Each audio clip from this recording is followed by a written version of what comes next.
అడిగింటే నేను చెప్పలేదు. ఓహో! అందుకు తిట్టిందా? మా తమ్ముడు పప్పీస్ వచ్చాయి మన ఇంటికి. రూమ్‌కొచ్చాయి. అప్పుడు చెప్పావు కదా! వెళ్ళాయని చెప్పేసని. నెక్స్ట్ రోజు చెప్పాను లోకల్ డాగ్స్ అని. హుహు. మనం లోకల్ డాగ్స్ అనొద్దు. ఇండి పప్పీస్ అనాలి వాటిని. మన ఇండియా పప్పీస్ అవి. స్ట్రే డాగ్స్ అనొద్దు మనము. మన పప్పీస్ మనమే ఇన్సల్ట్ చేసుకోవద్దు. ఇండి పప్పీస్.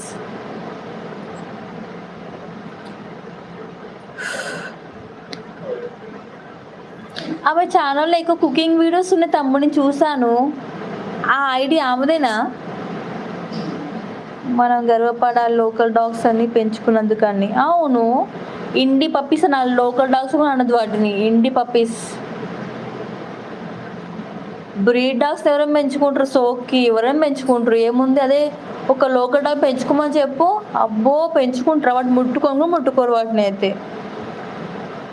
అలా ఉండొద్దు. మన ఇండి పప్పిని పెంచుకోవాలి. అది మన గర్వం అది. గర్వంగా ఉండాలి. నేనెప్పుడు అలానే గ్రేట్ ఫీల్ అవుతాను. ఎందుకంటే వాటినంత లగ్జరీగా పెంచుకుంటున్నా నేను.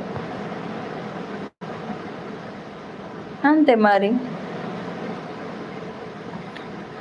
ఇంటి పప్పీస్ అంటే అది చులకనైతే ఏం